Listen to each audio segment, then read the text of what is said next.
Congratulations to you both, because of course you met and now you're getting married. This must be a lucky film for you. Yeah, let's hope so. A while back, I made a video about why grown men love to date teenagers, and a few people in the comments, well, a lot of people in the comments were pretty upset, mostly because it felt like a double standard to them. Why do older guys who date younger girls get scrutinized, but older women who date younger guys don't? There is a lot of reasons for that, but I would just like to say, in the bubbles that I am in, these older women are getting scrutinized. If you're new to my channel, my name is thebertsimon. We do philosophy through pop culture, and we're using real people's lives to learn more about our own. The people in my comment sections who were upset kind of were sarcastic at me and said, I bet you're gonna blame patriarchy for the reason why young girls want to date older guys, why older women want to date younger men. Yeah, that's how systems work. You can't escape them until you deconstruct them, or in some cases dismantle them. But yes, like, patriarchy is the reason why younger girls date older men and older women date younger guys. And I'm gonna explain exactly why that happens in this video. You know, sweetheart, one day you should settle down and marry a rich man. And I said, Mom, I am a rich man. Now first, let's talk about the typical reasons older women go for younger men. 1, for fun. 2, for memory. 3, for longevity. Some women, for fun, just want to have a one-night stand or a good weekend. Please give us a map on how to have encounters with young men. How do you set up a meeting like you describe it? I am curious. I'm glad you asked, because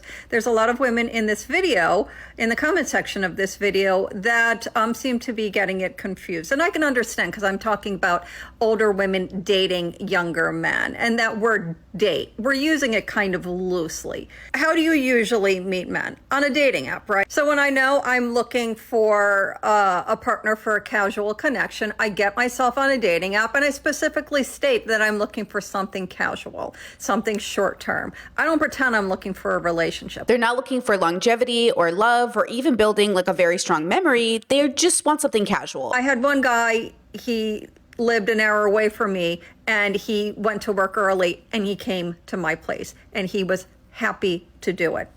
Now, the distinction is, like, these are in-home dates. I don't want to go to dinner with these guys. I don't want to go and do things with them. I want to do the bedroom mambo, and that's it. For some women, they're trying to build a memory. Something amazing and unique is happening to them. I was 45 and he was 29.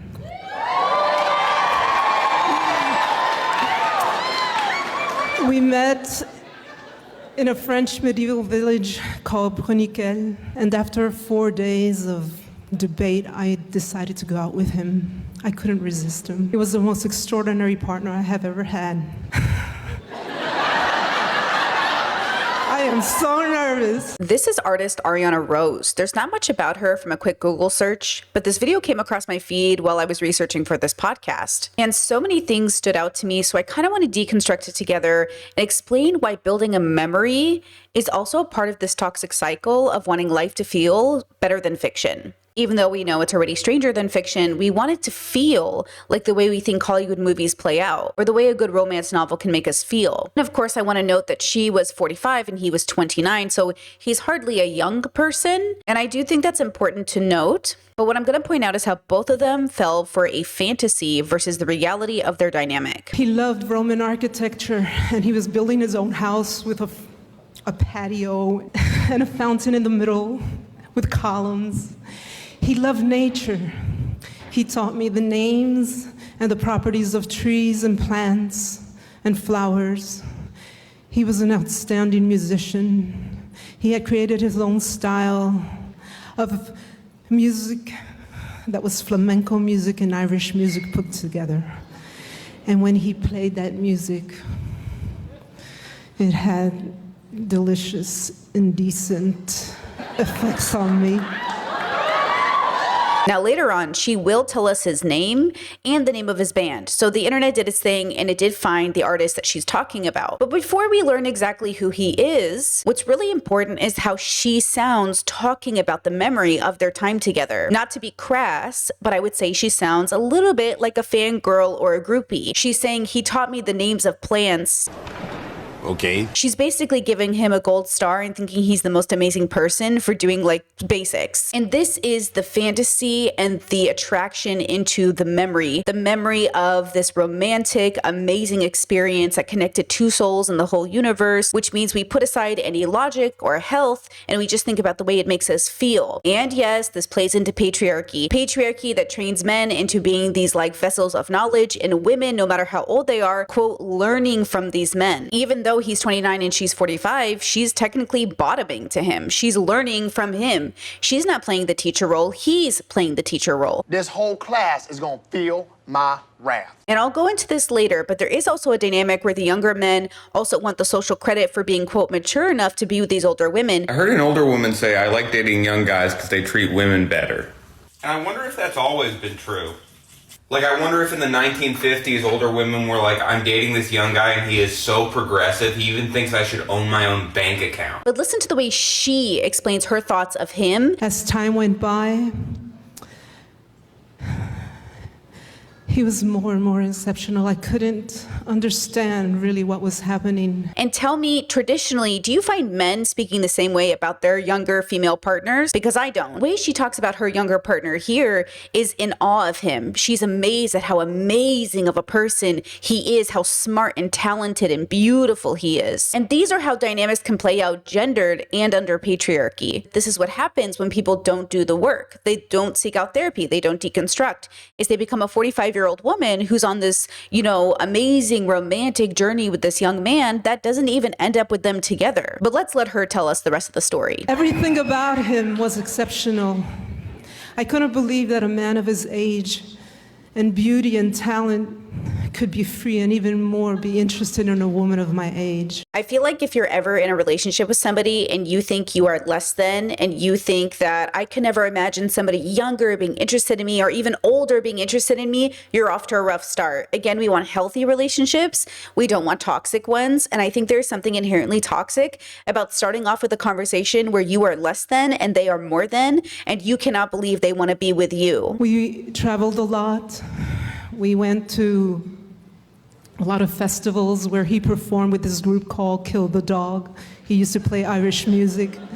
We used to go up and climb in these old churches. He used to have this key ring with old keys that would go into any church, and I'd open and we'd sneak inside and look at the paintings, and I always wanted to make love in there. And so he started calling me puerquito, that means little pig in Spanish, because he said that I was defiling all the holy places of France. But he never said no, so I called him puerquito too. Now, at this point in the story, we learn the name of the band. We're about to learn his name, but I'll spoil it for you. His name is Jean-Michel, or at least according to her, that's his name. You mentioned music being like an addiction, the creative process, you have to do it. So when you start a project like this, do you think about what people might expect or what they know of you? Do you think about? No, okay. I never thought about what the people would expect. I think that if you start doing this, you're starting doing another job. Look, I did a bunch of digging and I couldn't quite figure out how true the story was, but the point of the story still stands. We have a grown woman who's telling a story about a much younger man she has a relationship with, a relationship that takes her on an adventure of a lifetime, to such a point that when she's recounting it, not only does it move the audience, but it moves her. There was one thing that was very peculiar about him, and that is that when he looked at children, his eyes would just beam and glow. And one day it suddenly dawned on me, and I said, Jean-Michel, do you want to have children? And he said, yes, of course. I would have plugged them into the sun. He just beamed. And at that moment, I just said, oh my God, my heart just stopped. Have you ever seen Iron Man when he puts on his suit? It was that was my heart. I just barricaded my heart. My heart stopped. I knew that it was the end. At that moment, I knew that it was the end. You see, I had had 2 children of my own. They were already grown up. I loved my freedom and I loved my life.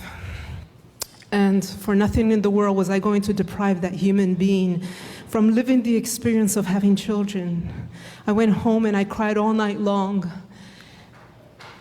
And the next day I left him. Now, of course, I did try to see if Jean-Michel had made a comment online about the story she tells, but I couldn't find it. Hi, this is Jean-Michel Jarre, and this is my TikTok account. I also didn't find much on her, and I want to make another note here. The reason this story rings so true for so many people is because it evoked that very personal and specific emotion out of us that wants to be so deeply seen. And yet, there's a chance this story could literally be fake because the few articles I could find on it, the ages don't even match up. Jean-Michel is currently in his 70s, but according to this article in 2018, it says now 59, there's wisdom in her dark eyes, but also youthful vigor as she talks. I don't know what they're referencing. Are they saying Rose is 59? But wasn't she 45 when this story took place? And wasn't he supposed to be 29? And then it begs the question, if it is a fake story, why is this the story she told? Why did she name him and name his band and then make it confusing to the point where now this is just confusing? The irony, she could have left out his name and the story still would have hit. The comment section alone tells you people really resonated with this story, or at least they resonated with the fantasy of the story. Just some background as we get into the story, because here's where it gets interesting. But it wasn't over. For 3.5 years, Jean-Michel and I would struggle to go our separate ways. We would struggle to talk sense into ourselves. And in his folly, he was ready to give up his dream, and I was ready to give him kids. But we both knew that it just wasn't possible. We could not do this. We shouldn't do this. We shouldn't sacrifice our lives in such a way. So I began bringing girlfriends to our outings in hopes that he would look at them, but he would never look at them. I really didn't know what to do. So now we see in the story, it's an off-again, on-again relationship. It's a toxic cycle of will they, won't they. She gets so desperate to end the relationship that she starts to bring girls around, hoping one will catch his eye. And even though it took some time, eventually one of the women did. Our friends didn't understand us, our families even less. And time was ticking. I was almost 50. And then one day I was sitting in a terrace in Toulouse, drinking, and suddenly she walked by. It was magical, unreasonable. It was powerful. I could feel her essence. She had red hair. She was wearing a velour hat. It was a Victorian hat. It was a little bit crushed, soft. She was the most beautiful thing walking on 2 pair of legs. And I walked up to her and started a conversation with her. She was an author for children's books. And for 4 weeks, I entertained a unique relationship with her until the day that I invited her to come and see and meet my friend, Jean-Michel. When they crossed, when their eyes met, and I saw his smile, I knew that it was good. It was good. It was good. So this is the part of the story where she has to make a grand sacrifice, but a sacrifice that aligns with sort of a joy. Now, obviously, caveat, when I say joy, it usually is some sort of reflection on a harmonious choice that makes your life better and makes the lives of those around you better. But when I mean joy here, I think what I mean is her sense of release. Now, do I believe that internally, deeply, it was exactly what she wanted at the moment? I don't know. Based off of the way she's telling the story, I could believe it. And also, I think for me, what's tainting the story is sort of the negative shadow that I do see in the on again, off again, the toxicity, the age gap. Again, according to her story, he's 29 and she's 45, nearing 50. So they've been on again, off again for 5 years. This is a relationship, which again, maybe you would say was successful, but I would say wasn't. Or maybe you could call it a successful adventure. But either way, their time together is coming to an end and it's time to say goodbye. I hugged him, he hugged me. He wouldn't let me go. He said to me, don't leave me. But I just said, just be free. Make your dreams come true. Be free. Even without me, just be free. So I turned around to never return, walked away. They called me the next day. They called me dozens of times.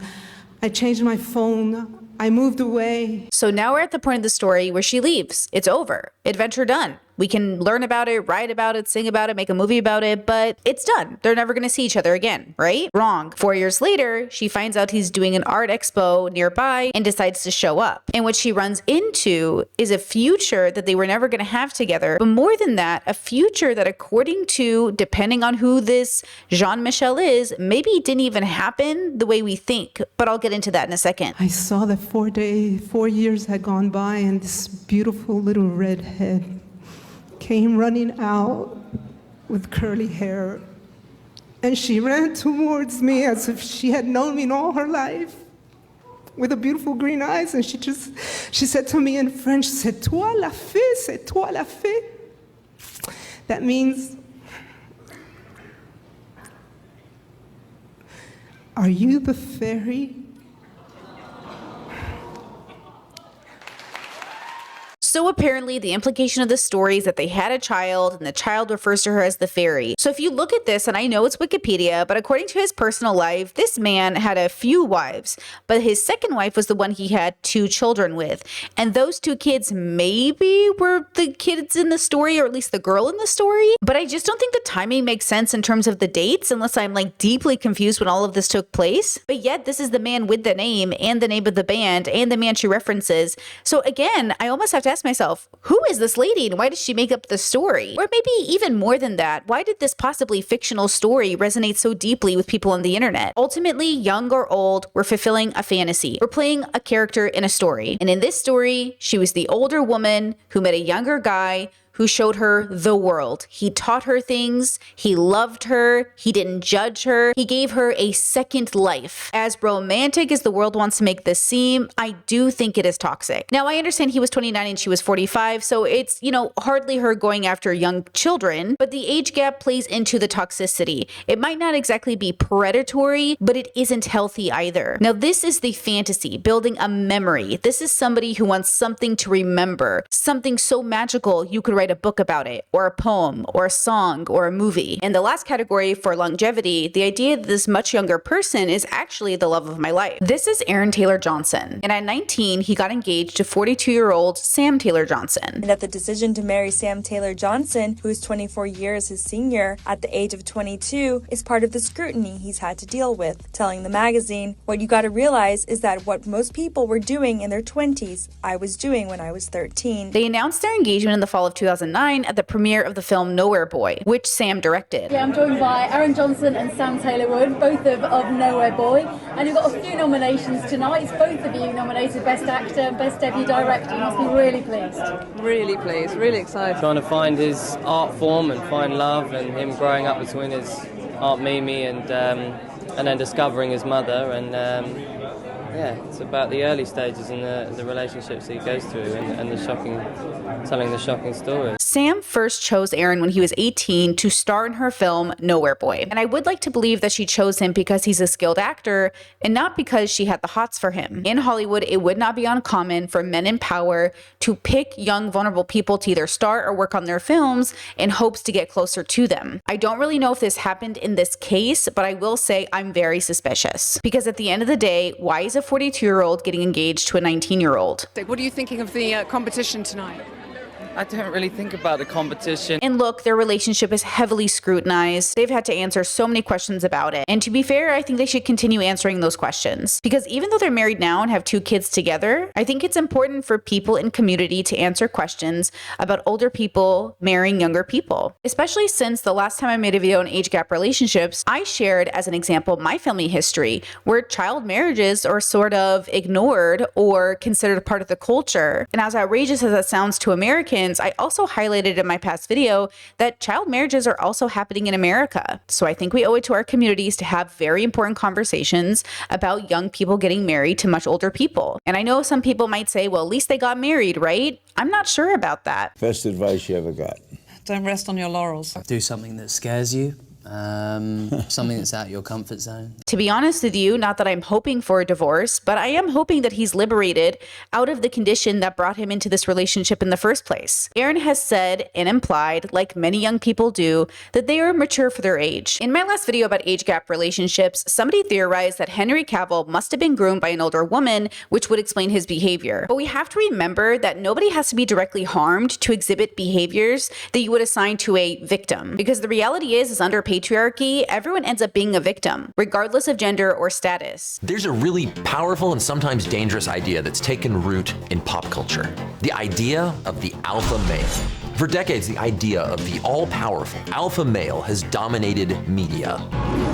We've been told that in animals and in human society, the toughest, it is evolutional, the most aggressive top dog gets the power, the resources, the mates. biological.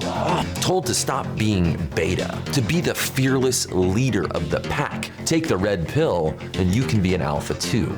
The only alpha they respond to is me. And that's the hard part for us to deconstruct and really understand, that even men suffer under patriarchy. So when people end up forming relationships that they think they're doing from their own free will, we have to understand that we are impacted by the culture around us, which is why I strongly believe that predatory behavior is groomed into us from a young age by the culture around us. Alpha male is an idea that was born in real studies of animal behavior and biology in the lives and conflicts of social animals. Few scientific concepts have been so thoroughly absorbed by popular culture, but this idea has been so hugely misinterpreted and disconnected from what the science actually says, which is part of why I, as a biologist, and as a man, want to address it, because the real story of how animals wield power and influence and how social success actually plays out in the animal kingdom, even in our closest relatives, can teach us a lot about how to be better humans. But to do that, we have to find the truth. That study about alphas was done incorrectly. The data is wrong, and yet it impacted a whole generation of people. From the 70s onwards, men adapted the word alpha into their vocabulary. To be fair, not all men, and yet enough men that it has impacted dating culture as we see it today. It is literally impacting the quality of life for both men and women, not to mention non-binary and queer people. And if people were willing to change their identities, take on labels, date in a particular way, create whole YouTube channels and brands around this concept of alpha, when it's not even correct, now imagine our whole world being impacted by a structure called patriarchy. Because whether you like it or not, these constructs impact our real life. So as much as you think you're the exception and won't fall prey to bad information, all of us are susceptible to bad data, which is why I believe most predatory behavior is preventable, but not probable that we'll ever actually fix it. Because we're not willing to do the work to deconstruct or to raise our kids better. Because why would I raise my kids better if I think I'm so perfect? And that's really what old people are suffering from, stagnation. As we get older, we literally become more stagnant unless we do the work otherwise. This is the foundation that builds cycles. So in order to end that cycle, you must also stop just reacting to the world around you and actually try to be a healthy person. So the conversation today is about being a healthy person. Do healthy people end up in relationships where the person is 20 years younger than them, and specifically when the younger person is in their teens or 20s? Because unlike some age gap relationships, if the younger person is 40 when they get together with somebody who's in their 70s, I'm seriously less concerned. Even if I think ultimately a lot of us are truly suffering from things we haven't deconstructed, at some point you gotta let adults adult. But remember, there is a difference between being 25 and 45. And because we don't know that difference, seemingly, I think that's causing a lot of the issues. And look, if we look at short-term relationships and celebrity people, a lot of older women have been dating younger men. Cher is one of them, Madonna, Kathy Griffin, Jennifer Lopez. There are so many women who seem to be more than happy to engage with much younger men, and honestly, I disapprove. You marry a younger man? I have, and I've done it twice. And you know what? Age is just a number.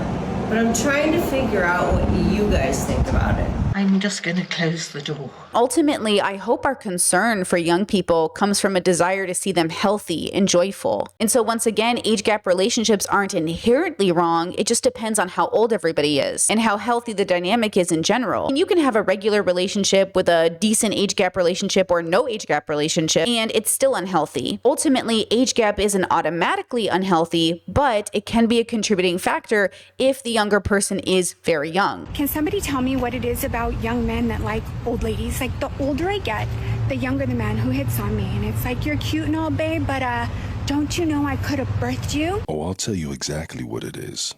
It's because they know it don't matter how wrinkled that rapper is, that candy's still gonna be sweet. Respectfully, of course. Sensational. I want to highlight 3 different stories that I think are interesting and will help expand on this topic in general. 1, cougars and cubs, automatically unhealthy. Quit Cub College. Patience is a virtue. Y'all gonna have to be a little bit more patient. Y'all are not exercising patience. Not all the cubs, but a lot of the cubs. Yeah, the young men. The young men that's coming into the groups and commenting on my posts and they're looking for somebody. They're not being patient and they're not looking inwardly. Okay? So this is my advice to you. So I know that what y'all thought was gonna happen was you was gonna break into the cougar game. And you got hot nuts, you hot in the nuts. And so you thought that there was gonna be a bunch of just old, desperate women just waiting around for any pipe that comes their way. You thought we was going to be sitting around as, oh, please, Lord, please, let a young man please be willing to talk to me and I'll just jump right on. That's not what's happening. That's not what we're doing right now. Sorry, my eyes watering. That's not what we're doing. The older ladies, we got jobs, we got kids, we have hobbies, we travel, we have all types of things that we got going on. So even though we are interested in the young man, interested in the young pipe, does not mean that we are desperate or are going to go for any old man that comes our way. The language around it is so obviously predatory, and I understand coming up in the 90s and 2000s when MILFs and cougars were such a meme and sort of a goal of young men and sort of the dream of older women to sort of have this dynamic, but I would argue that they're not as fulfilling as people say they are, and they're kind of similar to the dynamics of daddies and little girls or daddies and sugar babies, but not quite sugar daddies, because not all cougars are sugar mamas. Those are different dynamics, but there's some element of a transaction, and anything that's transactional, I feel has a potential for abuse in a way that should make us cautious, especially when the dynamic is predicated on the requirement that it involves an older person and a younger person. I really pray that this doesn't come off as weird, but I've always wished that older women were as creepy like men in a sense that they would go for a guy half their age. Like in the same way that Leonardo DiCaprio only dates 25-year-olds. And I've personally always loved older women. And even though I'm 22, I feel like my brain is developed enough to know that if you gave me a woman like, say, Nancy Pelosi, I could give her a great life and she would give me an amazing life. And I'm not even talking about this in a way that I'm trying to shark or steal other assets, but I really believe if you gave me a well-established, well-funded, senior citizen woman, we both could probably take over the world. In that same breath, I don't really understand how older men could even breathe in the direction of somebody 5 years younger than them. Seriously? Seriously? So just in my opinion, I think if you're in a dynamic that specifically is about age, it's unhealthy, wrong, and possibly predatory. I think if you're role playing a certain kind of like daddy dom, mommy dom situation, I think there's a lot of options there and we're not going to kink shame as long as everyone is healthy and happy and of age. To the credit of a lot of these older women who are dating these younger boys, they look really the heck good. Okay, like real talk, these women are giving 25. Like 30 isn't 30ing like it used to 30. 40 is 40ing like 25. Okay, like call it modern medicine, call it juicing, better sleep, self-care, soft life, whatever it is. These women are giving young, and I can understand why these boys intellectually can't separate the fact that what they're seeing physically in front of them is not matching up with what we know to be the case as a 40-year-old woman. But again, the responsibility lies with us. Even if that person doesn't have the intent to be manipulative, it doesn't change the fact that they have the power dynamic where in any case, financially, in an argument, in making decisions, they are able to have the upper hand because their brain can do things that the younger one cannot. And that is why it's a problem. Nailed it. One of the more frustrating stories that I saw that really just put the worst taste in my mouth ever was Alex Cooper's Call Her Daddy in an interview she did with Charlize Theron. What is up, Daddy Gang? It is your founding father, Alex Cooper. YouTuber. Her podcast and herself, though trying to be very feminist, is heavily predicated on the patriarchy as a system to sort of play into the brand of the podcast. She uses patriarchal words all the time, like daddy and father. Initially, the podcast played into stereotypes of hot blondes to attract male audiences. And though it is the #1 podcast for women, it was heavily focused on sex before and now is more focused on self-improvement and relationships. I've probably had 3 one-night stands in my entire life, but I did just recently fuck a 26-year-old and it was really fucking amazing. I don't know what the that was. Yes, and I've never done that. And I was like, oh, this is great. Okay. Let me just say that 26-year-old is the luckiest fucking man walking on this goddamn planet. He's walking different today, knowing, oh my God. He for sure is not, but thank you. No, he is. And it honestly feels like sex positivity if it was 2006, instead of it being sex positivity for 2026. Sex positivity alone isn't good enough. You do need to deconstruct. Liberal sex positivity is not as healthy as we think it is, and it does need to be deconstructed. And I know this as somebody myself who fell perfectly into that niche in my younger years. So you can see from this interview, I just think it's like gross to insinuate this man is walking different. This man is so lucky to be with Charlize Theron. Like, yes, she's beautiful. Yes, she's fabulous. I think we've all had a crush on her. But also, I just think there's something really kind of icky about it. And even though it feels like a brag, and even though it feels like a little bit like playing into the stereotype or the idea that like, yeah, you still got it.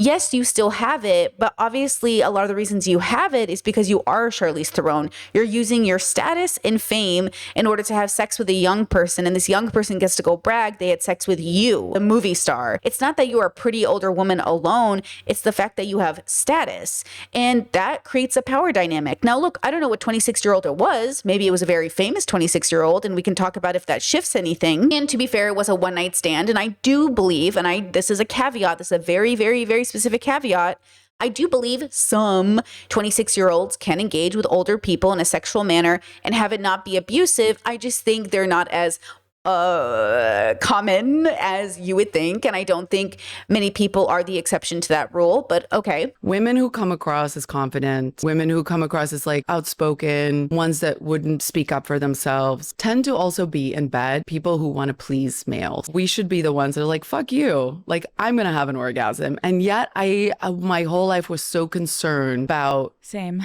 The same? Same. Okay. Oh my God. So my advice would be this: don't fucking do that. The reason I say that this podcast just feels so 2006 sex positivity is because it feels like a lot of us already did this and a lot of us are a lot younger. So it's a little confusing, and or it feels a little bit like when your parents are like, oh, it's 2026. Actually, I do think gay people deserve marriage. And it's like, yeah, you're kind of like, that was so 2008. But okay, like I love a journey. So yes, we want to encourage people to go on the journey, but also like give us a little grace to be a little annoyed that you just figured out that sex is between two consenting parties who are both getting something out of it instead of just serving the man. But also, yes, all women need to deconstruct because they're raised under patriarchy that they too deserve orgasm. And no, that doesn't mean you need to be 50 years old having sex with 25-year-old men. Regardless of the stories we tell ourselves about how younger people are so progressive and therefore older people that are progressive deserve to be with them. But at the end of the day, how progressive are you if it took you 50 years to realize you own your orgasm? Older women dating younger men. Yes, well, there's long been a double standard in age gaps in couples. No one bats an eye when an older man dates a younger woman, but society often judges relationships when the roles are reversed. Now we're at my favorite part of the conversation.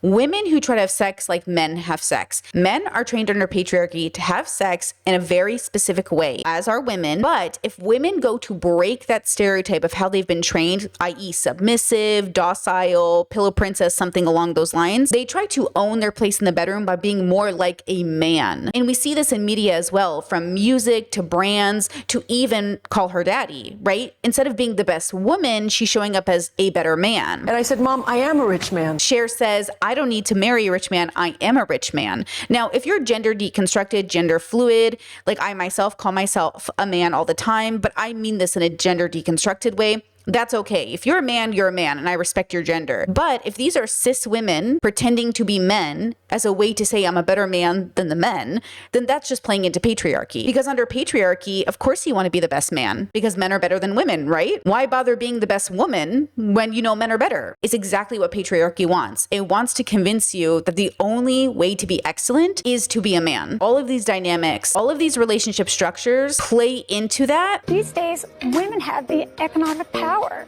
They've got great careers, so they aren't necessarily looking for somebody to be their equal on a bank statement. Did you go like, let's go? The younger girls, they really don't know what they want. They're kind of lost, and then I feel lost, and then I saw her confidence, and I was so attracted by just how she works really hard for what she wants. Until I met Eric, I went out with a ton of men who were attracted innately to the fact that I was confident, successful, until we were alone. And then it was like, oh, I don't want you to have too much of an opinion. But they say the emotional support these younger men give them is far more fulfilling than having a financial breadwinner. The more we continued, I realized that he was providing in a different way. I definitely think he's a better communicator than me. I think this generation, I believe that they're more fearless. They're able to say how they feel in that moment, handle it, and move forward. You know, I'm not concerned with my woman making more money than me at all. That doesn't threaten your manhood. No. So this is the toughest part of deconstruction. It's not to dismantle, it's to take apart. Deconstruction means to pull apart to understand the details. When we deconstruct our desire for more money or status or good sex, where does it come from? When we really introspect on why we want to engage with younger people, where does it come from? Obviously, in some cases, it comes from a purely predatory place. And in other places, it comes from a deeply insecure place, which can end up turning into predatory behavior. Remember, predators aren't people hiding in bushes. They're people going about living their everyday lives, falling into fantasies instead of reality, having a relationship with themselves that's disconnected from what's really going on in their life. That's what exactly happens in American Beauty. He's a middle-aged man in a marriage he's unhappy in, and he starts to live out a fantasy. It isn't even reality. It's a complete fantasy in his own mind. And if you've seen the film and you know how it ends, trust me when I say this, you want to make sure you are grounded. I really do believe most predatory behavior is preventable, but once you've lived a life in which you've engaged at the expense of a younger person for the sake and growth of yourself, you must be questioned. What is a 45-year-old looking at a 19-year-old for? And so once again, this goes back to how we raise our kids. Now, Aaron and Sam, they have 2 kids together. I wonder when those kids turn 18, if one of them is going to have a weird realization when that 18-year-old brings home a person in their 40s and they have that moment of, wait a second, this is kind of weird. Or maybe they won't. Maybe they'll push it off to the side and ignore it because they really want their relationship to work. Or maybe we're all wrong and their relationship is perfect and they're happy and it's none of our business. Or perhaps we're here to break generational curses / generational trauma. And I think sometimes, and I think always at this point, I am exhausted at watching people enter middle age and continue to act like they're teenagers. Let the teenagers be teenagers. Oh my God, I sound like my mother. Let the teenagers be teenagers and let the adults be adults. And yes, that doesn't mean adults and adult communities can't engage in fun things like video games and anime and tattoos and orgies, but it does mean that you should not be engaging in those things with maybe 17-year-olds, 18-year-olds, 19-year-olds. Leave teenagers alone.